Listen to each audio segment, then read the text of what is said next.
Aiwa, ndichida kutendai mhuri yeZimbabwe nekuda kwesapoti yese yamunotipa pano paSaint TV, basa richienda mberi. Ndichida kutenda zvakanyanya nekuda kwekuramba muchingotsigira kwamunoita maprograms edu ese. Tinongoramba tichitenda. Saka chiteererai kana muri kutanga kutiona nhasi pangari paYouTube. Ndongokumbirai kuti musubscribe, mutena on your notification bell so that every time we upload a video you'll be notified. Also, don't forget to follow us on our Facebook page rakanzi Saint TV, zvimwezvo even on our YouTube Instagram account yakanzi Saint TV official. Nhasi ndiri kunoku kumufacos uko kwatauya kuzomboona gogo nasekuru vakawirwa nedambudziko ravakawirwa naro, ratoda kuti tinge tiri tinokurukura tichinzwa kuti chii chakatora nzvimbo. Ndichida kutenda zvakanyanya Destiny TV, vatete Stella avo vakambouya vakabata basa. Video rimwe chete iroro ravakaita ndiro rimwe chete ratiwinza pano. So ndichida kungoti big shout out kuna vatete Stella pamwe chete neDestiny TV. Sekuru makadii? Ipe makadiwo. Tiri nani? Muri yeZimbabwe chekutanga ingada kutanga kuziva kuti munonzi sekuru wani? Ndori sekuru Mataniko. Mataniko. Alright. Sekuru, tauya panapa nekuda kwedambudziko ramakasangana naro. Dambudziko ramakasangana naro mungada kuti tsanangura kuti idambudziko rei, zvakafamba sei? Ndakashayirwa nemwana. Waingoenda kuMbare. Ndibva asara rumbavu. Ndikati yamisa mwana uyu mukomana anga abuda panzou. Obva akuyamisa mwana uyu. Vanzi toda kumwana uyu. Ndibva akuyamisa mwana uyu. Ane vana vangani? Wairi. Vanga vari vaviri. Mapatya. Mapatya. Komana musikana. Ndobva ati baba yamunozviita chii? Sisi zvarakira mumbongo. Ndafuka inini ndonotarisa payapa ndona hapasina munhu. Kutana hana kutaura naye. Anga achirwara here? Anga asingarwari. Kungotongopera zvakadaro. Izvozvo akazokuonana naye. Imi manga matombotaura naye? Handina. Zuva iroro? Handina kutaura naye zuva iroro. Ndovataura naye ndokwada achiyamisa mwana kuti yamisa mwana wako. Ndobva takuzoona munhu hapasisina. Hai? Makazvigamuchira sei mushure mekunge zvadaro? Zvakandirwadza. Zvakandirwadza chaizvo zvisingaite nokuti zvikuonekwa zvakadaro so zvinonetsa kuti zvafamba sei. Dai watombotaura naye kuti ari kurwara here kati zvinani. Ndobva ndazo dzaiva kumanguvai? Nokuma 5 dzekuseni. Dzaiva 5. Ndonazofonera kuti ndozvaita kuno mwana achataura kuno.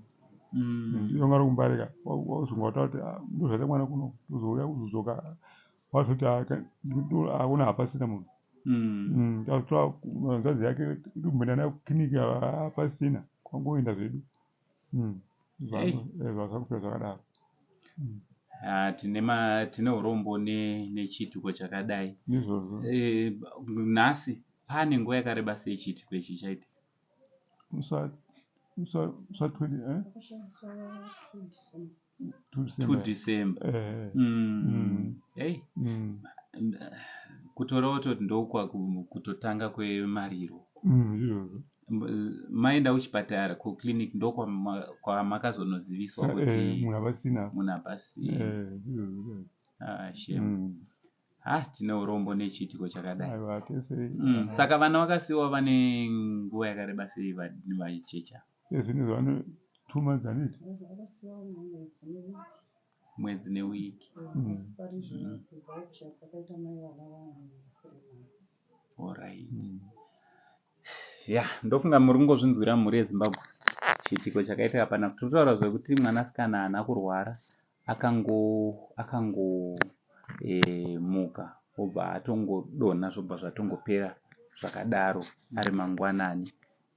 Chinova chitiko chinorwadza. Munhu kana arwara kana kuti yaita tsaona tinogona kuva nechekukurukura kuti ndo chakamutora, but kungomuka munhu mangwanani unekutofa zvisina tsanangudzo chinova chinhu chinorwadza. Regai titaure nagogo vanova vari kuchengeta vazukuru vavo vavakasiyirwa nemwanasikana. Makadi yenyu mama? Ndiri pangu makadi. Tiripo nematambudziko emusikana. Akaonekwa. Chekutanga mhuri yeZimbabwe ingada kuziva kuti musikana ainzani? Ainzi Shailet Mataniko. Shailet Mataniko. Aiva nemakore mangani? 25 years. 25 years. Saka ava ndo vana vake vekutanga? Alright. Varipo matwins? Understand kuti umwe wacho natasvika abuda. Alright. So vakaita vana musikana nemukomana? Alright. Imimi mutanzwa sekuru vachitaura kuti ni vakazokufonerai. Muchinzwa izwi iri muri kumbari rekuti ndo zvakanga zviri kuno, chii chakatanga kuuya mupfungwa dzenyu? Vakanga vasina kundiudza kuti mwana Shai vaingoti ari kurwara, dzokai. Vachingoti mwana ari kurwara kunodzokai. Asunzwa mushe, ndikati mugoti asunzwa mushe sei? Enda ndakarara naye. Ndikatosiya ndamutsa kuti yamwisa mwana akuchema. Alright, imi ndimi maitorara naye pauzere hwake? Kubva kusunuka kwakaita ndaingorara naye. Ndimi mairara naye. Kureva kuti maitoona kutoti vazukuru venyu ndichitomutsa yamwisa vana, ndobatirwa vana kana akuchema ndichisvusvudzawo mumwe iye achiyamwisa mumwe. Pausiku hapana chakaitika chekuti mungati? Hapana kana chakatomboitika, akatongorarawo ndichimutsa. Kana mwana akuchema ndomutsa mwana yamwisa oyamwisa. Aitoyamwisa vana vake? Aitoyamwisa orarisawo pasi kusvika kwatoedza. Ini ndichibva ndangobuda kuenda kumbari. Ndobva ndakazofonerwa kunzi iwe aingonditi haasi kunzwa mushe. Asi makatoshamisikawo kuti munhu wandasiya? Ndikati amagoti haasi kunzwa mushe, ndakamusiya akagara achitoyamwisa mumwe mwana. Magoti haasi kunzwa mushe sei? Zvikanzi hai ngodzokai haasi kunzwa mushe. Ndobva ndadzoka. Ndobva ndakasvika zvikanzi pandangopinda mumba matinorara macho pandaona akarara. Ndikati saka ndakatongofunga kuti mupenyu zvokuti handamborohwa nehana, ndakangoti hamupenyu. Pandakumuti nhai Shai chiko, Shai waitwa sei? Hapana munhu aidaira Shai, uchingomudai ndichimudai ndikamudai. Ndobva ndatoona kuti pandati imbodedzai vakambomunamatira, pane vamwe vakambomunamatira. Vauya vawanamata vakanamata. Ndobva vaona vati ngatimumutsei timugarise. Vakamumutsa kudai sobva watoona kuti munhu haasi kugara. Ndobva vati ngatichimusei akadaro, ngatichitei kuti munhu aende kuchipatara. Ndobva vatatongomutakura vataenda kuHarare hospital.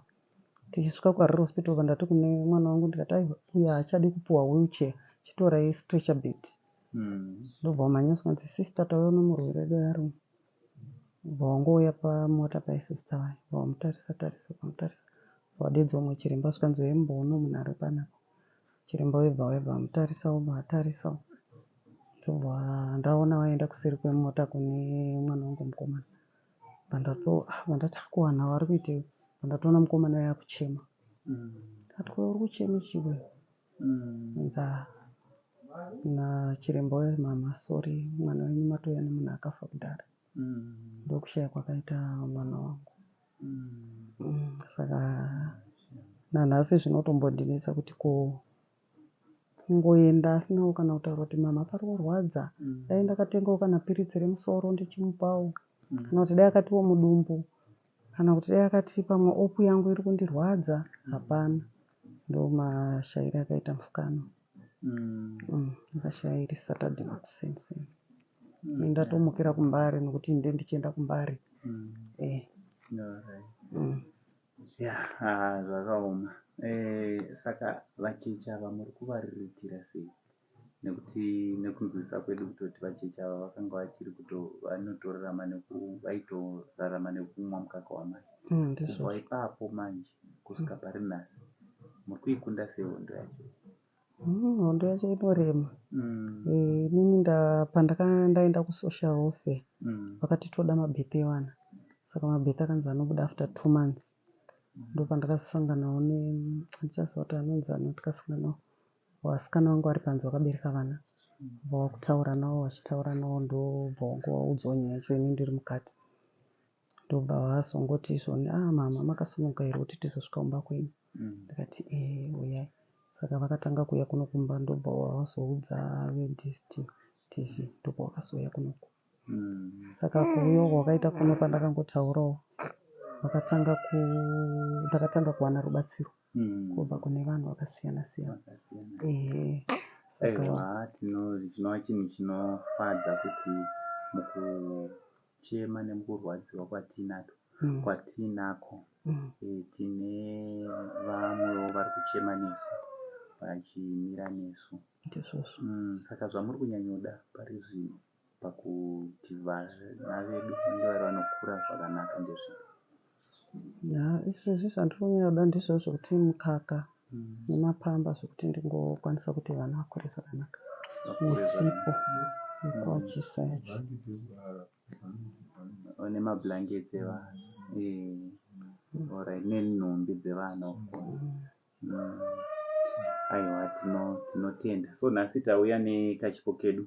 Pane vanonzi vatete Samantha, ndo vakaona paDestiny TV, ndo vakatitumirawo vhidhiyo, vakachimboonaiwo vhidhiyo riri apa, ndo zvakare vatenga mikaka yamuri kuona iri panapa. Vakati endai nemikaka iyi kuitira kuti vana vedu vawanewo chekudi chekunwa. Uyezve ndine kamwe kachipo kadiki diki zvakona kari panapa kekuti munokwanisa kuzowedzera anga ari mapamba evana, ngowedzerawo mapamba evana. Aiwa, tinotenda. Maita basa. Aiwa, ndiri kupa kutendawo nokusvika kwamaita pano. Ndiri kutendai zvikuru. Ndinoti Mwari ave nemi, murambe makadaro muchirangarirawo twanin'ina twenyu nekanzvadzi kenyu zvakasiyiwa. Tichingobatsirana sekubatsira kwamandiita nhasi. Saka munditenderewo nevatenga mukaka wachona nekusvika kwamaita pano nekusvikawo kwamaita pano. Ndikukutendai. Ndinoti Mwari akupe makomborero nekuti murambe muchingoti yeukawo kuti vana vagone kukura. Aiwa, tinogamuchira. Tinotenda mhuri yeZimbabwe nekuda kwesapoti kune vanodawo kubatsira kutenga mukaka nemablankets, nhumbi dzevana, mapamba evana. Makasununguka kunge muri munovabata panhamba dzataisa paskirini, nhamba dzekuti munokwanisa kutaura nagogo direct, kana kutibata panhamba dzedu. Kana mune zvimwe zvamune muchida kuti zvitakurwe zvamunogona kukundikana kuzvisa, munotibata touya totora touya. Asi tiri kukurudzirai zvakanyanya kuti batai gogo direct kuti vange vari munotaura navo nekuziva kuti ndezvipi zvingadaro zvichida vana. Kabebi akandeya ndiKimberly. Kim, anosekerera chaizvo. Ewe. Hanzi Yes. Iwe. Hanzi yes. Asi akatsamwa asikuda zvekusekera. Asikuda zvekusekera. Dai matoona twese nekamukomana kacho. Tichazoya tichivaona. Shamwari yaShaileti ndiye ana mama wangu ayozobata maoko. Alright. Vanga vari kumusha saka vabva vangoenda nako. Hanzi ndimboona kamusukuru. Aiwa, tinotenda. Aiwa, Mwari wekudenga vakuitire zvakanaka pakukudza chipo chatakasiyirwa ichi. Aiwa, ndizvozvo. Boys and girls. Aiwa, ndizvozvo. Aiwa, nesuwo tikukutendai. Aiwa, tichida kungotenda mhuri yeZimbabwe, tichida kutenda zvakare kuna vatete Samantha. Tichida kuti Mwari wekudenga vakuropafadzei, vakuitire zvakanaka. Kubva kwatiri veSNTV, ndichite big shout out kuna director vedu. Mazuva ano vari kubata vega mushini. Director vedu anonzi Oscar 263. Much love.